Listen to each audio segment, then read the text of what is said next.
Hello, hello. Welcome to our working meeting. You already know I'm going to be hopping in with some Beyonce. Give it just 30 seconds before we jump on in.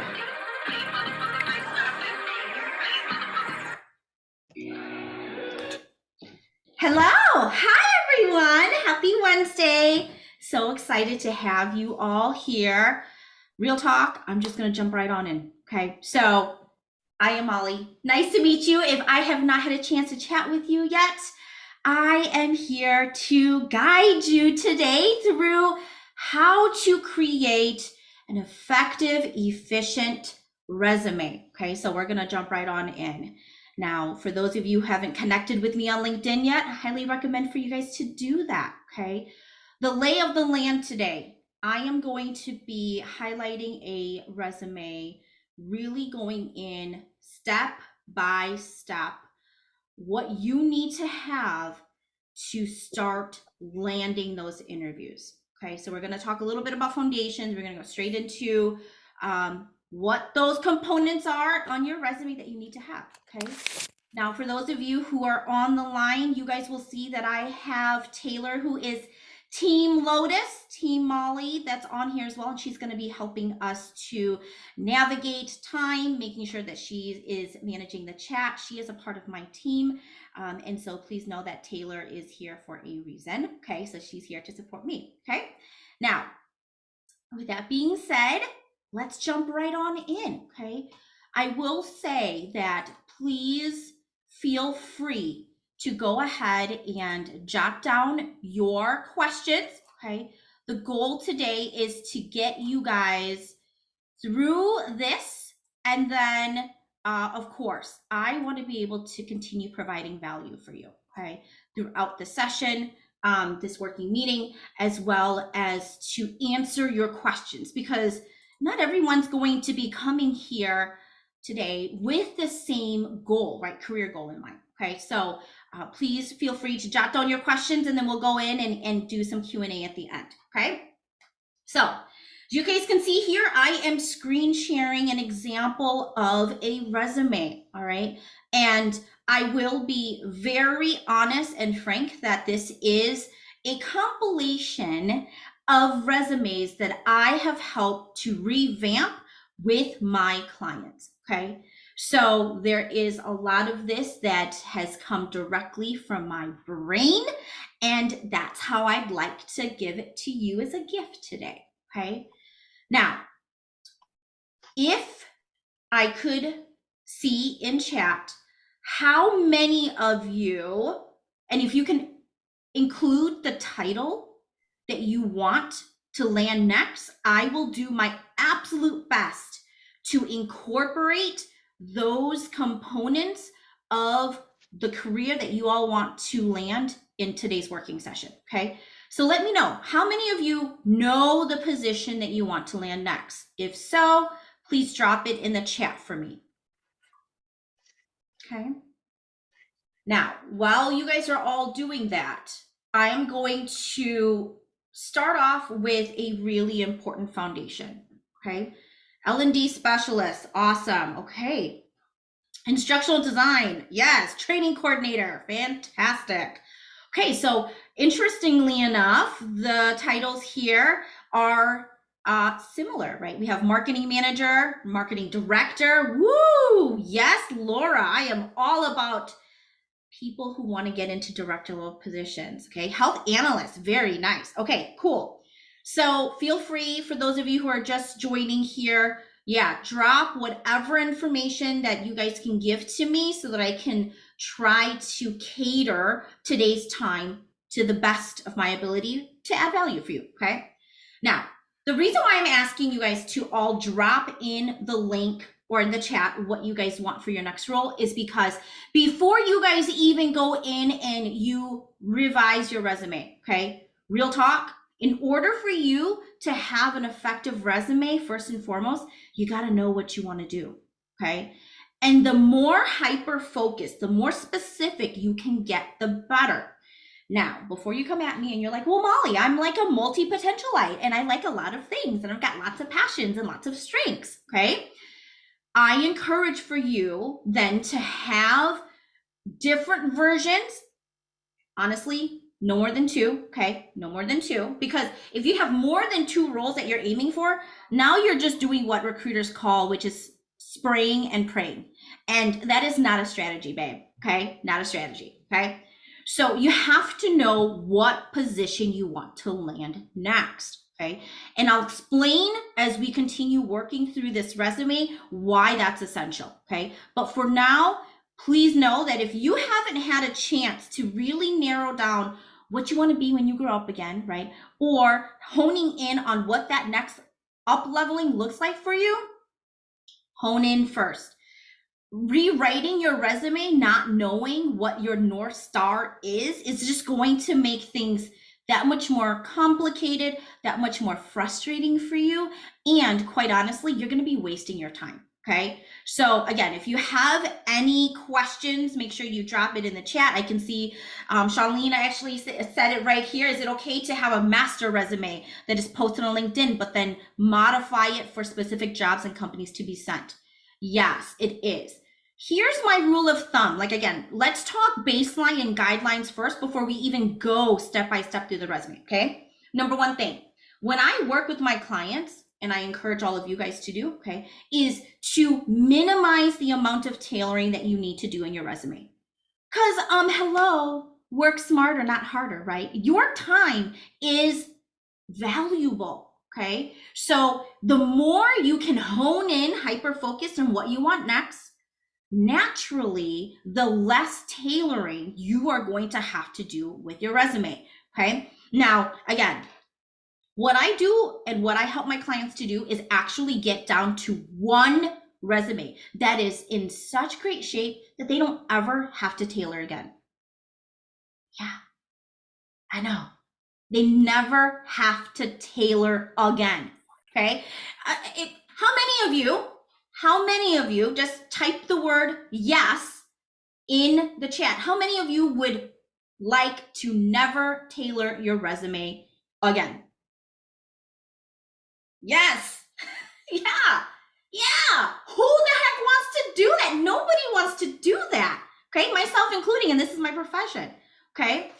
So that is the reason why it is important for you to know what you want, because your resume has its own personality. Okay. Your resume is your brand. It is the best of you on a sheet of paper. Okay. So however which way you want me as a recruiter or me as a TA hiring manager or hiring manager in general, right? The way you want me to view you in the best light possible should bleed in your resume. Okay. So let me just do a quick recap. That was a lot of word vomit. Okay. Number one, know what you want. Know the position that you're aiming for. Okay. Number two, when you know what you want to do, you don't tailor anymore. You get it to the best place possible so you don't have to tailor ever again. Okay. Okay. Now let's jump in. Okay. There are so many things on here that I'm sure you guys all have. Okay. I'm going to start. Let me just scroll through this for you slowly so you can see. Okay. So you can see what this version looks like. Okay. For those of you who are interested, feel free to put in chat or come off of mute. What's missing? What's not on this resume? I'll scroll again. Skills, like skill sets. Yep. Yeah. Professional summary, correct. That is also missing. Okay. Is missing. Okay. Let me tell you why. Number one, as a recruiter, I'm going to be coming to my own conclusions about what your skills are based off of what you wrote in your resume. You isolating that is like me being like, okay, well, she thinks she has that. That's cute. That's cute. What I want to see your skills associated with is under your experience section. That is where it matters. That is where it holds weight. So if you have a skills section, okay, and you have things listed such as great, excellent communicator, right? Detail oriented, highly organized, right? That should bleed somewhere in these bullets, because you isolating it is you just saying that you're really great at that stuff. But by putting your skills into the experience section down here, what you have done is you now have proven, the proof is in the pudding, because you are showing me which position, which role you can then exemplify all of those skill sets that you say you have, okay? And my guess here is, for those of you on the line, my guess is that you all are not entry level candidates. You probably have anywhere between 5, 10 plus years of work experience. And if that is the case, you want to use the white space on your resume as effectively, as impactful as you can, okay? Don't waste space by putting your skill sets on there. It doesn't matter. I'm already coming to my own conclusion about what skills you bring to the table, okay? Second piece about the professional summary, okay? Yeah. If you struggle with a professional summary, there's a reason why. Because very few people write a strong professional summary. Very few people, okay? And if you all, and this is something that I just want to bring awareness to, okay? If you have a sliver of imposter syndrome, okay? Like just 0.5% of imposter syndrome, the way you write your professional summary bleeds and escalates and elevates that imposter syndrome, okay? I'll give you an example. I have seen so many professional summaries that, quite frankly, the candidate would qualify for a director level position. And the professional summary or the career objective will say something to the effect of, professional leader with over 15 years of experience seeking a professional role that adds value to the team. The way that I hear that is, oh, okay, so like, do you not want to be a director? Do you know what you want? Why don't you think that you could apply for a director level position? Like, I don't understand how you're seeing yourself on a resume. Like, I don't get it. Right? Because how you speak about yourself during or in that little blurb of a professional summary, if, like I said, if you have 1 ounce, 1 sliver of imposter syndrome, there is no way that that imposter syndrome is going to allow for you to write that the best professional summary to say, yeah, I'm the shit. I am the best thing next to sliced bread. And if you want me, come get me, come at me, let's go. Now, of course, you know, you're not going to be writing that verbatim, but you get what I'm saying, right? So that is the reason why I encourage for you to not even waste your brain power, your time to write a professional summary or a career objective, because 9 times out of 10, you're shooting yourself in the foot. You have belittled, and you don't know how to appropriately convey your confidence in your skills and the value that you bring to the table, okay? Unless you're that 1% or that 1 out of 10 that knows how to do that really well, okay? In all of my almost 2 decades worth of recruiting, very rarely have I ever read a career objective professional summary that is actually beneficial, okay? So with that being said, don't add it. Why make this harder than what needs to be, okay?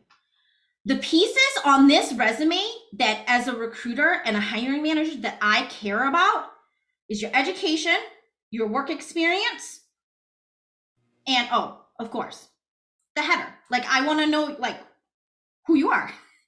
That's all, okay? I want to know where you're located, okay? I want to know your LinkedIn. I want to know how to contact you. Those are the 3 components of your resume that is the only thing that I look at, okay? The whole statistic that you guys heard that recruiters only take 6 seconds to look at your resume, that is 100% true, okay? If I am going to be taking 1 second to read your professional summary that isn't written in the best light for you, that's a waste of my 1 second already. Where you want me to focus is my 6 seconds on the areas that matter. And what that matters is your education and your experience section. Okay. So let's jump in and talk about your header. Okay. Your header name, of course. Okay. And I would actually encourage for you guys to put your preferred name on there. Okay. I have someone that I know whose first name is Stephanie, but she goes by Gigi. Okay.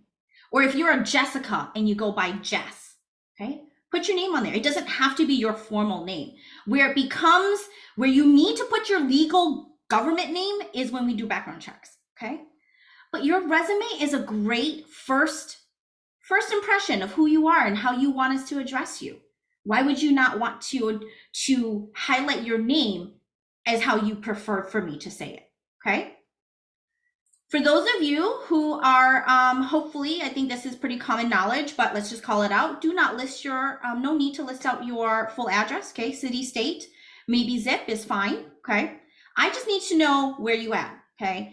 And a lot of the times, if you guys have ever come across any job posting that says, only apply if you live in these specific states, right? There's a lot of different reasons for why, but from an HR perspective, because that's the POV I have for you, okay? Payroll, the way that we have payroll set up, the way that we have our business entities set up to do business in respective states, I need to know that you can get paid to do the work that we need you to in the state that you live in, okay?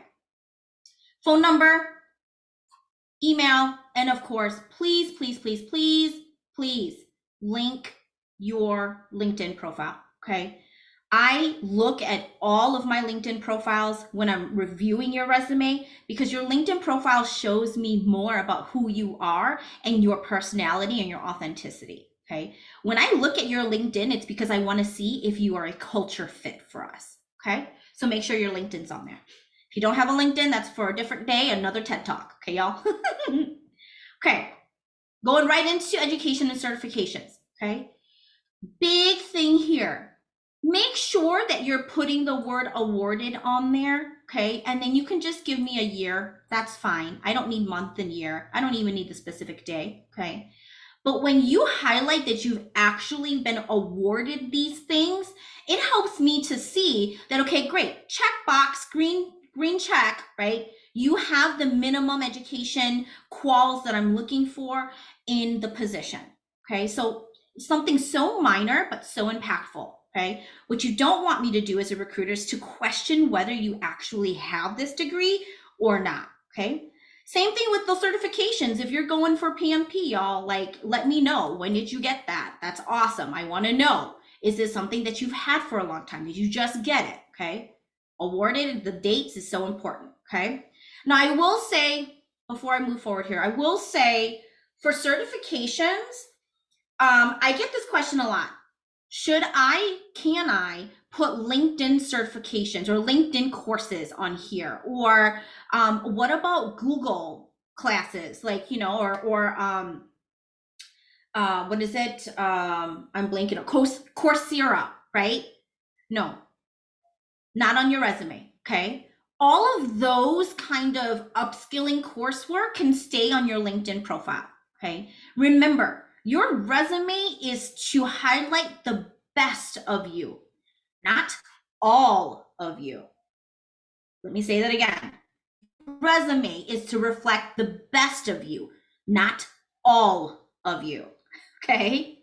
So all of the additional things, like, I want for you guys to remember that less is more on your resume, but you have to be intentional and strategic about the pieces that you put on your resume that's going to carry weight. That's the reason why this working session is here, is for me to give you pointers on what parts I know I've leaned in and I've looked at to qualify my candidates moving forward. Okay? Moving right along. Here's the experience section, and we're going to dive into this a lot. And the reason being is because the experience section, your experience section, is what is carrying the weight of how we identify or qualify you to decide if we're going to give you an interview or not. Okay. Now, When it comes to your experience section, okay, and this goes right back to what I just said, your resume reflects the best of you, not all of you, okay? So this is where rubber hits the road, okay? I'm gonna give you all an example, okay, to really push this, okay? I've got six titles, 6 roles that I identify with 24/7, okay? I'm a mom, I'm a wife, I'm a sister, I'm a daughter, I'm a business owner, I'm an entrepreneur, okay? And I'm a career coach, leadership and career coach, okay? When I am talking to my clients, when I am talking to any one of you who are here, okay? Real talk, it's not that you guys don't respect me for all of my other roles as a mom, a wife, a sister, a daughter, and an entrepreneur, okay? The only thing that you all care about, and I know this, you only care that I am a badass career coach who can help you get the job that you want, right? When I have my clients hire me to work with them to elevate their careers and to book their new jobs, they're like, yeah, Mollie, it's cool that you're these other things, but the most important thing to them is that I am an effective career coach who can give them the results that they're looking for. Okay. I share this to say that is the same ideology that you need to have when you're elevating your resume. Okay. Do not tell me everything, all 6 things, right? Of everything that you've ever done in every single one of your positions. This should not be a word vomit of, hey, this is everything I've done. Okay. That is not what I am encouraging for you to do. Okay. This goes right back to the fundamentals of resume at the beginning of this call. You need to know what role you want next, because then you know what you need to highlight on your resume. The one thing that you need to highlight for me, okay? So for example, let me just go back up here. I'm gonna scroll up. Okay. So we have professional development specialist, L&D specialist, right? Case in point, if you think about L&D and professional development, okay? What parts of your current or former experience did you have relevant and transferable skills and experiences that would feed up into professional development and L&D? Okay? That is the thing that I want to see on your resume, okay? For a health analyst, when I think about being a health analyst, I think data, I think reporting, I think analysis, right? Where in your current and former jobs did you do data reporting analysis? Okay. Training coordinator.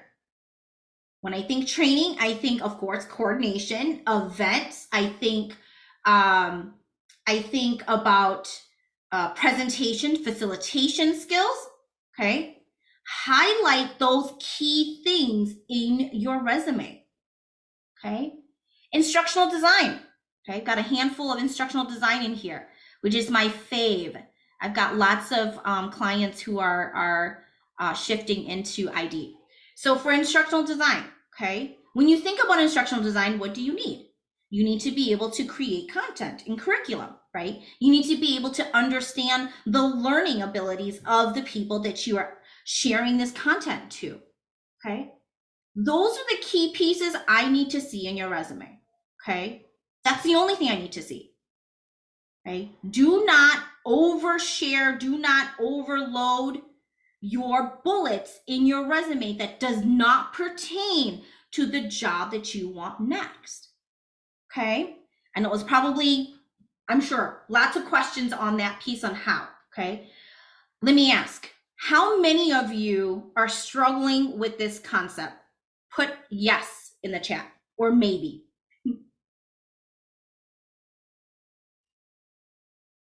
Great. Yeah. Because it's, especially if you're making a shift from one industry and one job, right, over to the next, right?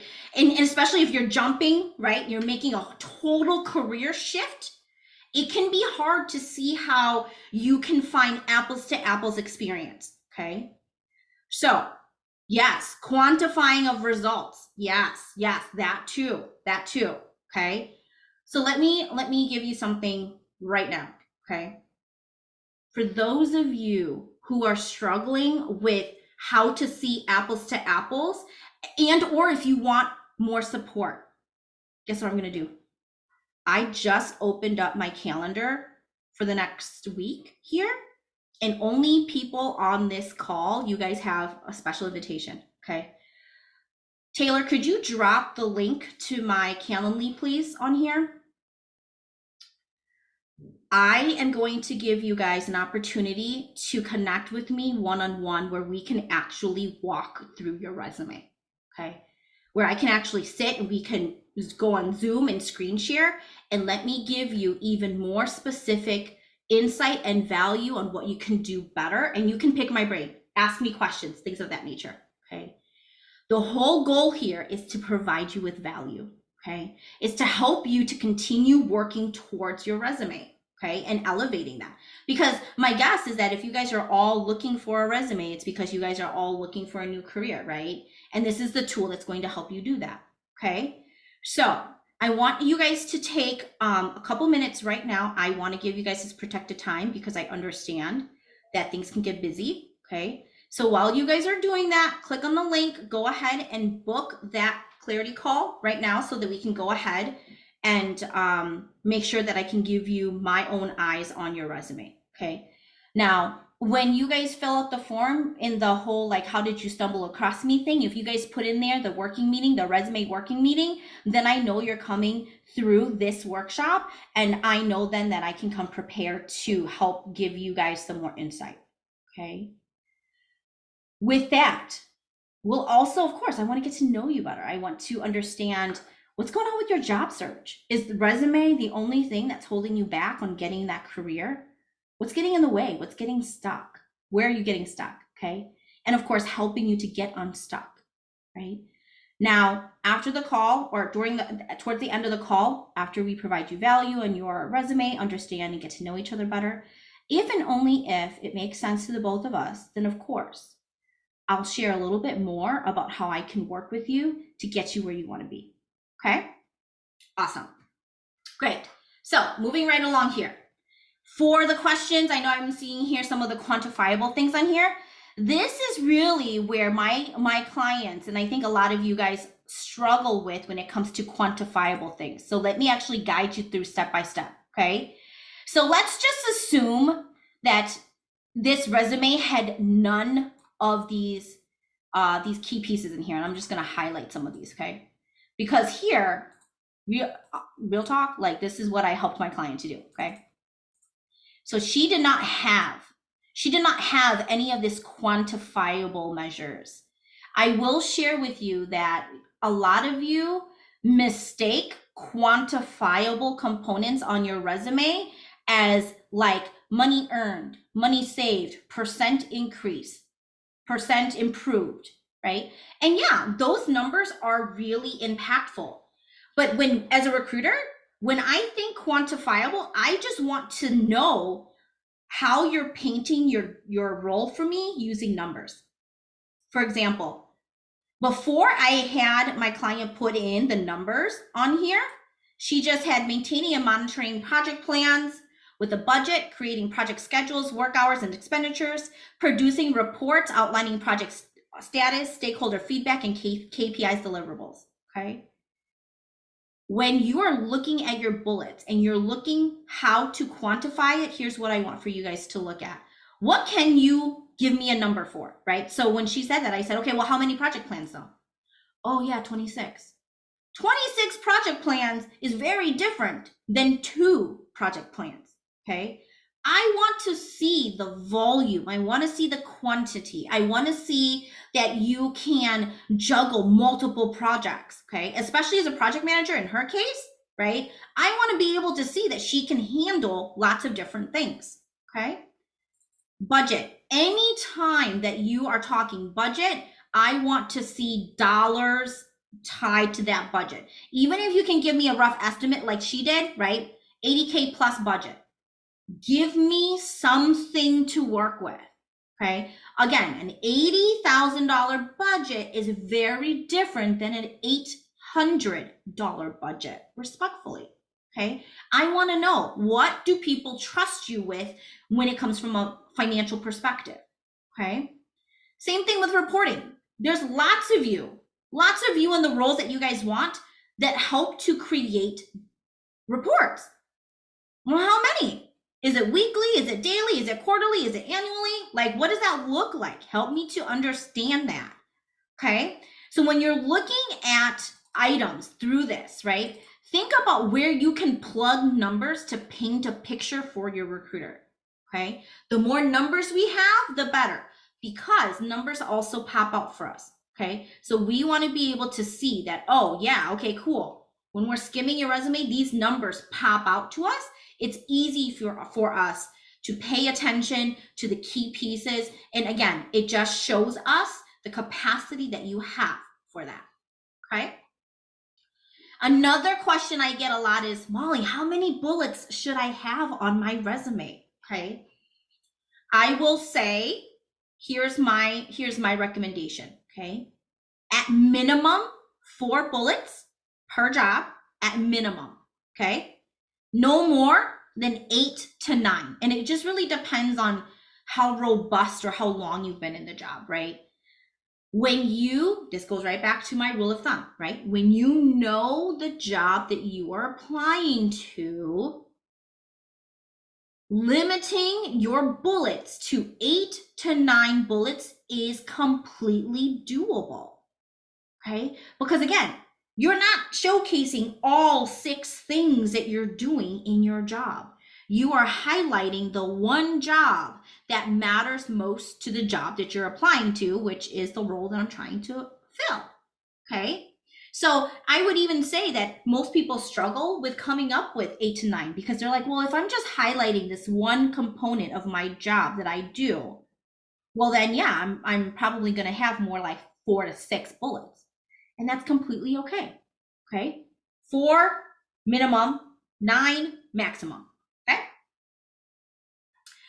Oh, before I keep going, another question I get, how much experience do I need to have on my resume? Okay. No more than 10. No more than 10 years. I am not looking any further than 10 years. Okay. Because after that, I mean, do you remember what you did a decade ago? I know I don't. Right? We want to see relevant, recent experience. Okay. So no more than 10 years of experience on your resume. Okay. The one thing I also want to call out is, as you can see, if you guys started out as a coordinator, for example, in this resume, and then you got promoted to be a manager, okay, make sure that you are formatting your resume accordingly for this. Okay. So for example, I'm hoping that you guys have your resume here and, making the edits and changes as we go. Okay. Oh, I forgot to mention housekeeping stuff. You guys will receive a recording of today's working meeting in case you guys forget all of the things I'm saying. Okay. But the goal here is for you guys to be making these edits as we go. Okay.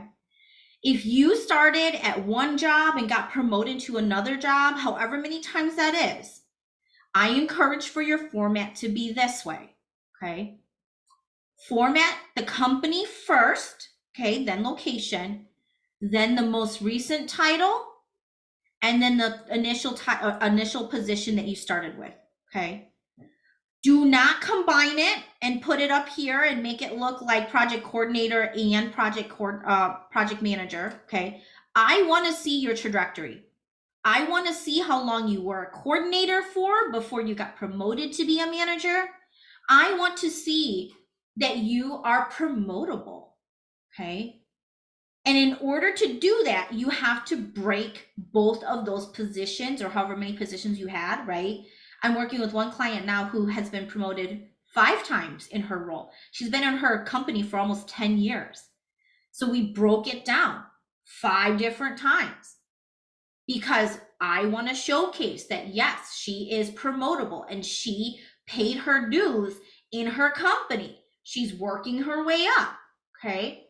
So make sure that you guys are highlighting it that way. If you guys start with title first and then company down here, it's gonna make it confusing for me as a recruiter, because when I'm reading this and I'm skimming it, I'm gonna be like, wait, what? Wait, what? I'm confused, okay? So if you lead with the company first and then the title second, then I can see the date, and I, of course, you would hope that your recruiter is intelligent enough to connect the dots, okay? Now, I am all about ease and formatting, okay? So if you have this random bullet that's on the second page here, play with the margins, play with the font sizing, because you want it to break nicely and start nicely, okay? That's just, I think I'm confident to say that most recruiters would agree that that's a pet peeve of ours, okay? I don't want to be seeing like, okay, wait, what was this? We've got bullets on here. What's the position for again? Okay, so make sure there's a clean break and starting at a clean break on the next page, okay? What else here? Oh, the only other thing that I really want to highlight on here for you from an experience perspective is, if another question I get a lot is, okay, well, what if the role that I have has nothing to do with where I want to go and it's not relevant? Do you think that I should still list it? Okay. Rule of thumb again is, I want to see 10 years of experience.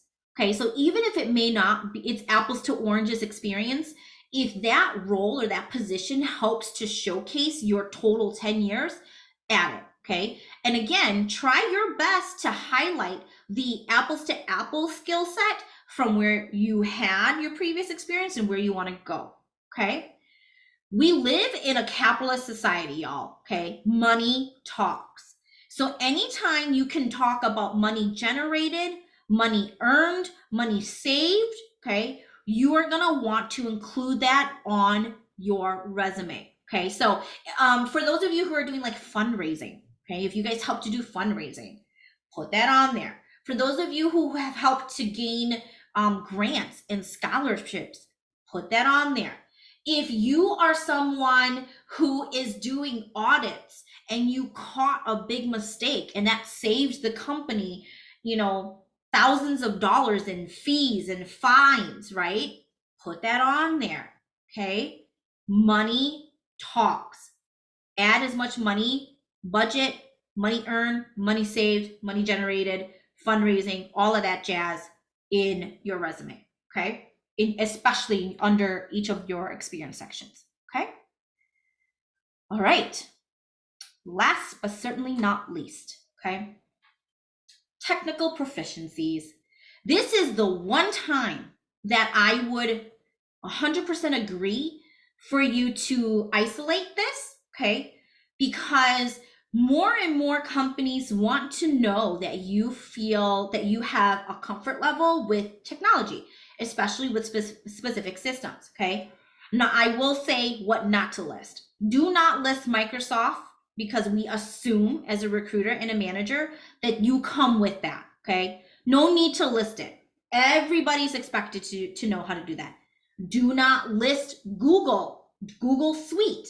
Again, I'm assuming that y'all know how to deal with Google Docs, okay? It's the same thing as Microsoft. Sometimes better because Google has the, voice thing, but nonetheless, I digress. Do not list Zoom. Everybody is expected to know how to Zoom now, okay? If you have any of those technical things on there, delete it. It doesn't matter to me, okay?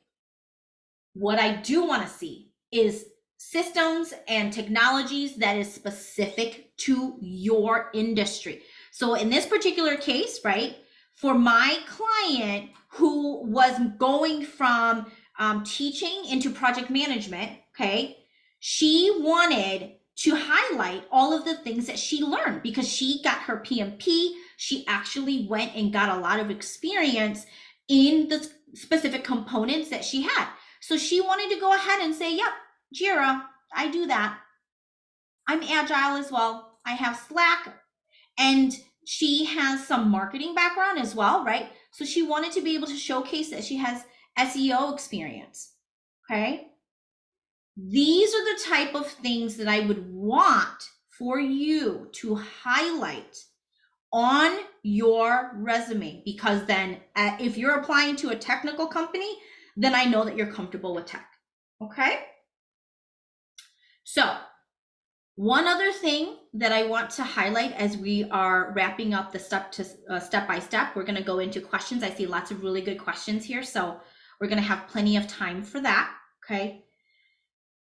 I get questions all the time. Mollie, should my resume be on one page? Okay. If you are not an entry level candidate, meaning, and let me define entry level for you.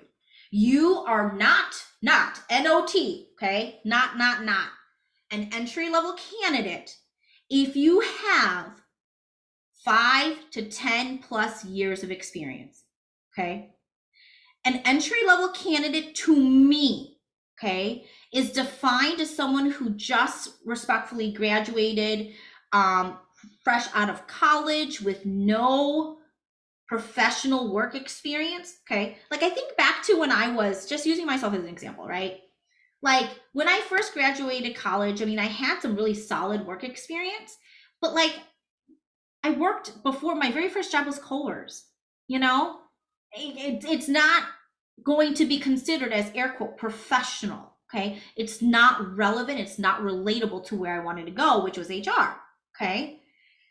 2 pages is fine, okay? Especially if you have more, like I said, the 10-year experience. If you got 10 years of experience with the amount of bullets that I would want to see on your resume, should very well be to the 1.5, 2-page mark, okay? Do not exceed 2 pages though. That is a big no-no. Don't do that, okay? But don't try to squeeze it all into 1 page either, because that's really confusing to me. Number one, you probably have your font super small, and I don't know how I'm going to be able to read that, okay? And number two is that it's probably so jam-packed that I don't even know how to make sense of it, okay? So 2 pages for a excuse me, I have an eyelash in my eye. 2 pages if you have 5 to 10 years plus of experience. Okay. Awesome. So let me stop screen share here and let's go through 2 questions. Okay. All right. So I am just scrolling up here. And like I said, for those of you who want to have more eyes, okay, on your resume, I encourage you to book this clarity call. It is complimentary to you, okay? It is a way for me to continue giving value for you, okay? I want for you guys to have a solid resume, all right? And there's so much to pack in this 1-hour working session that I know everyone's going to have their own specific questions. So I want to be able to answer that for you guys, okay? I will say, if you are not booking the right kind of interviews, okay, the interviews that you want, your resume needs help, okay? Because if you were able to book those interviews that you wanted, then your resume is working for you, okay? So I just want to make sure that you guys call that out. That is my job as a career coach, is to make sure that the tools for my clients are working, okay? And that's how I measure the effectiveness. If you're not booking interviews or you're booking the wrong kind of interviews, your resume isn't working, okay? We need to fix that first and foremost before you start pounding the pavement and applying again. Because we all know applying takes time. Be strategic about how you're using your time, okay? All right, so I'm just scrolling all the way to the top and start chatting in your questions now, okay? I'm gonna try to go through as many of these as I can with the remaining 15 minutes, okay? So Shawnleen says, if the same skill was used in multiple position, what would be the best way to state that? Yes. So here's the thing. That's the beauty of quantifiable bullets. Okay. So if you're doing the same thing and it's in a different role just over and over again, my guess is depending on the position and the company you're in, the quantifiable components of that would be slightly different, right? Work smarter, not harder. Feel free to reuse that verbiage again. You do not need to sit here and curate customized bullets if you're saying the same thing over and over again. If anything, as a recruiter, I see that as consistency. I see that as, oh, okay, yeah, she has this over and over and over again. This is great, okay? Utilize the quantifiable components to make it unique to each of those roles, okay? Yes. You are not entry level. Let me tell you that. You are not. You are not. Okay. Should hyperlinks like LinkedIn and email, should they be active or no? Yes. If you are including your LinkedIn and specifically LinkedIn more than anything, like your email, I can just copy and paste and dump into it, dump into my Outlook and like email it to you. But your LinkedIn profile, 100%. Make it hyperlinked. And when you PDF your resume, make sure that sucker works, okay? Because the last thing I need is to go through and be like, click, click, click. Oh, wait, it doesn't take me anywhere. And then I'm trying to like find you on LinkedIn. I'm just not even going to bother at that point, okay? So make sure you test your hyperlinks, okay? Aubrey says, should I be specific about what my degree was in? Great question. So at the end of the day, I don't, as a recruiter and as a hiring manager who works with hiring managers as well, the degree doesn't matter. It really doesn't. I know it kind of like defeats the purpose of everything that all of our college advisors and professors told us. Like, go to this school and do this degree because it's going to help you get your job. No. Okay. At the end of the day, I just want to know, did you walk away with that degree or not? Did you receive it? Okay. That's it. Okay. Now, I will say for those of you who are transitioning educators, which I know is a huge chunk of my following, if you are a transitioning teacher, okay, I would encourage for you to minimize the amount of teachery things on there, only because, real talk, corporate does not know how to digest the value that you bring to the table, okay? And that's just me being brutally honest for your service, as well as being honest about the profession that I'm in, okay? So in that regard, if you're a transitioning educator, I would just put master's degree, not M.Ed, okay, that you guys want to put on there, okay? Because it's not going to translate as equally to corporate, okay? As unfortunate as it is, okay? Can you put the years like 2000? So Kaya, can you put the years like 2006-2010? Yes, you can. Yes, you can. I would encourage you to do that. Okay. Should we put certificates or degrees that are in the works with estimated completion dates? Yes, great call out. Yes, you can. Now, when you are still in progress with a degree or a certification, okay, you are going to want to put expected, okay, or anticipated, okay, and then put the month and the year, okay. So for example, if like this is I didn't think I saw anybody who's looking to be in nursing, okay, but if you are sitting for your NCLEX, okay, and you are still waiting to, of course, become a licensed RN, okay, I want to know the month and the day, because as someone who used to work in healthcare, okay, a lot of the times we can hire you contingent upon you passing your license exam, okay? So I want to know month and date. If you have already received it, like awarded, then the year is fine. But if you are still anticipated or expected, month and year, okay? Can a resume be formatted to a clickable PDF? Yes, you can, okay? You can, and Laura, I want to make sure that I'm answering your question accurately. Are you talking about the hyperlink to be clickable in the PDF, or are you talking about making a link to the resume? So if you would like to get some clarity on that, feel free to drop it in the chat. I'm working my way down, okay? As a recruiter, how would you know that these percentages and numbers are not bogus? Ha! I don't. Okay, I don't know. And here's the thing, a lot of the times, I also know as a human being, a recruiter who's empathetic, that not everyone is going to be spot on all of the quantifiable percentages and things of that nature. Okay. The way to work around that, okay, is to use, like, right before you, let's just say you said, you know, improved audit by 50%, okay? And you're like, yep, it was probably 50%. I remember that being pretty accurate and true, but I don't remember exactly what it is. It could have been 30, it could have been 45, I don't remember, okay? You can say, you right in front of the word 50, like the number 50%. And just so you know, let me be real clear, don't type out 50, Fiftety. Mollie Lo cannot spell.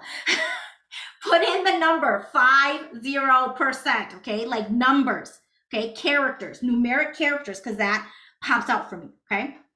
You can, right in front of the number 50%, you can use words like approximately, up to, right? Estimated, okay? Things like that. And that as a recruiter, I'm like, oh, okay. It's a roundabout ballpark number, okay? Training coordinator and L&D specialist are similar, and these are the careers that are similar to each other. Yep. Okay. Aubrey says, should I leave off work history that doesn't directly apply to the job I'm applying to? I think I answered that question, right? So real quick again, if it doesn't apply, but you have more than 10 years of experience, right? Then yeah, you can leave it off, okay? But if you don't have 10 years of experience collectively, add it in there, okay? I want to clear up my own misconception. I noticed information on your bullets is more than one line. I always try to keep it at one line. Please clarify this. Kimberly, so are you talking about, like, when you're writing the actual bullet, right? That you are trying to keep it all of the words on your bullet in one line? Is that what you mean? If you can put that in a clarification in the bottom, Kimberly, I'll be happy to answer that. Okay. Yes, yeah, about 1 to 2 lines, because I don't know that I haven't written resumes in over 20 years. So, right, changing careers here. So this is very brand new to me. So that I do need clarity, because I'm Yes. not sure. Because as I'm looking at your bullets, there were like about three. There were like by the end of your statement, there were about 3 lines. So there was a lot of information within a bullet, is what I'm trying to say. And I thought I needed to kind of compact that a bit so that I wouldn't make the resume longer. Yeah, nope. I would definitely say that it doesn't all have to be just on that one line. Great question, right? Again, you want to portray yourself in the best light. So, what is the most impactful component about that, right? And in my clients, and I pieced together 3 or 4 of my clients' resume to make this mock-up for you guys, right? In each of theirs, there's just it's however which way you want to deliver that message, right? Now I will say, don't put a narrative on there, like don't put a paragraph, right? But 2 to 3 sentences, so long as they're concise and they work together to paint me a picture, you're good. Okay. At one school, I had multiple lines, multiple titles at the same time. What order would look best? Okay. So if you were working several roles at the same time, okay, pick the role that speaks apples to apples to the role that you want next. That's the one that you highlight, okay? What if you took a seasonal and temporary position within your company? Yeah, that's okay. That's totally okay for you guys to do that. Again, it goes right back to, if I'm looking collectively on your resume, what am I going to take away? Okay. If that seasonal temporary position is going to be helpful and it's going to help me to see that you have, analyst, experience or whatever, put it on there. Okay. There's no harm in that. And again, as a recruiter, If I saw that you were there for just a little short stint, like 3 or 4 months, right? Again, me being an empathetic recruiter, and I do firmly believe that a lot of recruiters, I have good faith in them. Let's just say that, okay?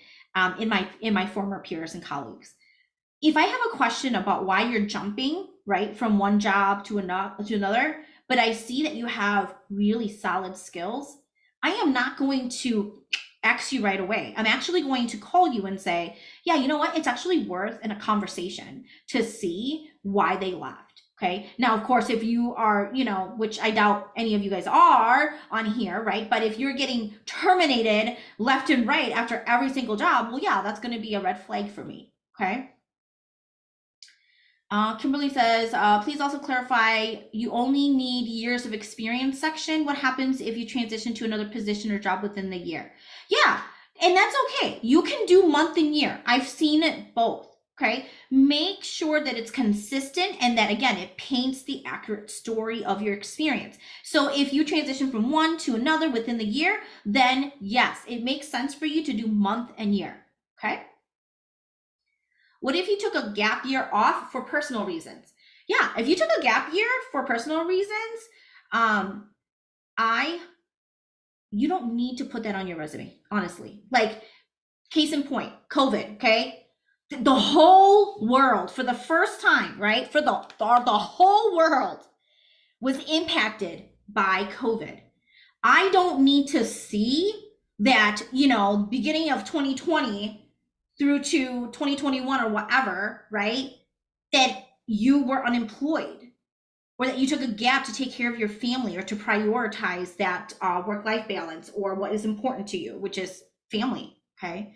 Again, being an empathetic recruiter, there is no need to explain that or to put that on your resume. It is assumed, okay?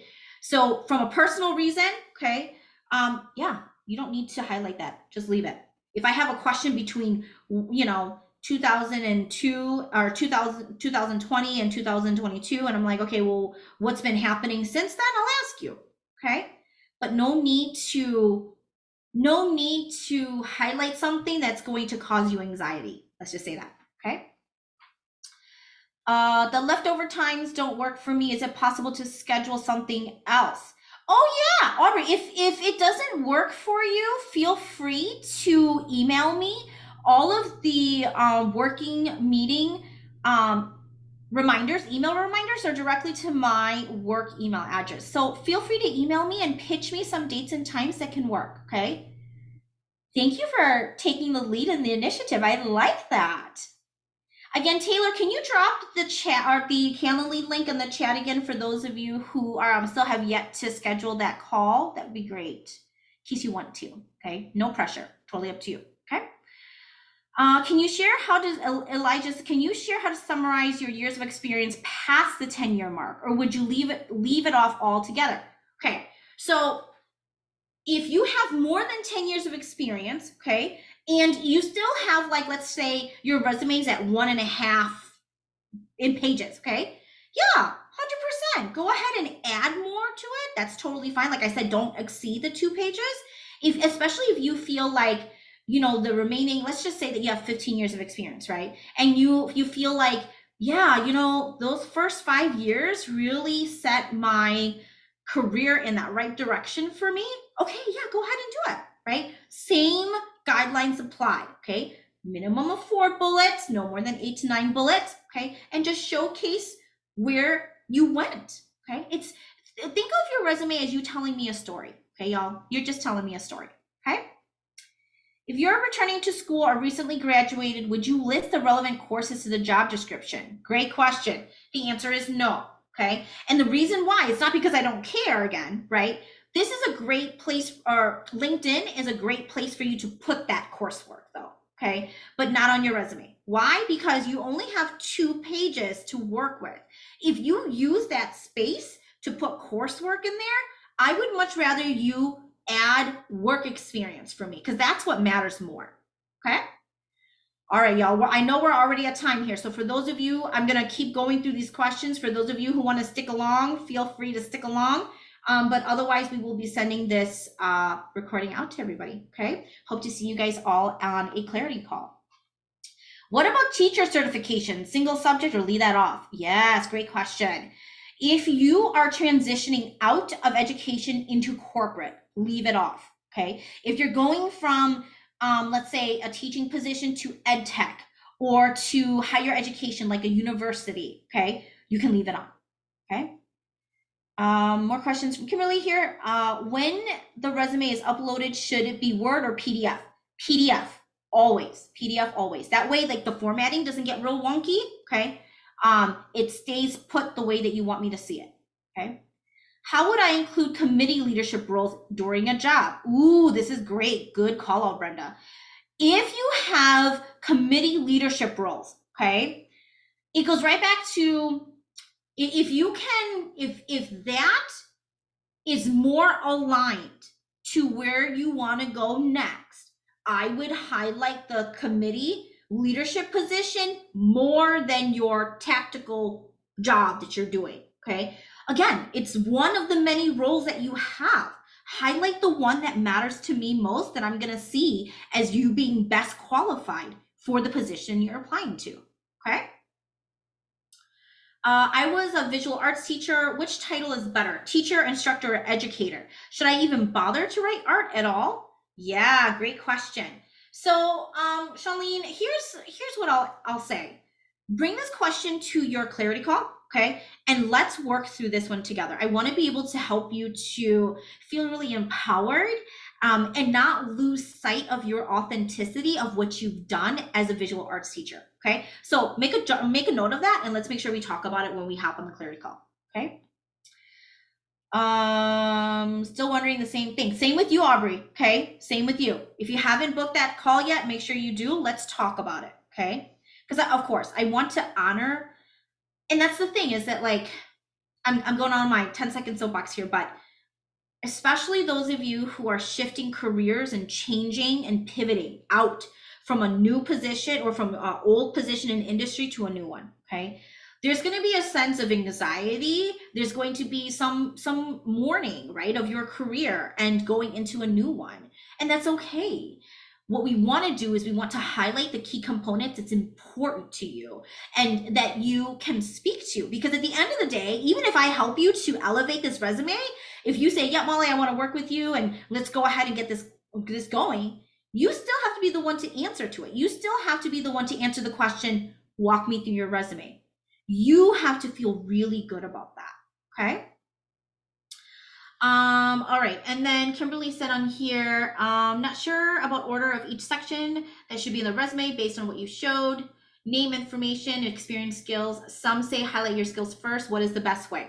Yeah, so real talk, my way is not the only way, right?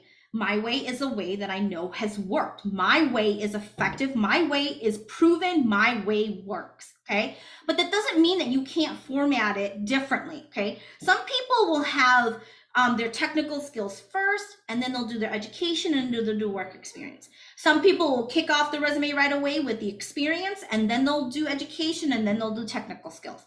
Obviously, your header, your name, right, always stays on the top, okay? There's no necessarily right or wrong flow, okay? What's more important is what you have highlighted and shown in your resume, okay? Oh, okay, great, awesome. Kimberly, are you talking about, is this the one that you need additional dates of employment as well? Or I'm sorry, not dates of employment, dates for clarity call? No, I made my clarity call. I just need to be able to watch the video again. Oh, got it. Okay, got it. Awesome. I will make sure to copy this right now. Actually, Taylor, could you copy and save Kimberly's email address and make sure that it's on our email list to get? Thank you, my dear. Okay. Yes, you are so welcome. Yes, you are so welcome. Thanks for hanging on here. I know we're 4 minutes over, but so much information I want to give to you. Boom, boom, boom, boom, boom, right? And like I said, here's the thing. I know that this can be really daunting. really frustrating and challenging, but you don't have to do it alone, okay? I don't want you to have to do it alone, okay? So when we hop on our clarity call, again, last call, if you haven't booked that call yet, please make sure you do. We're gonna first look at your resume, give you a lot more insight on how to elevate that to work for you.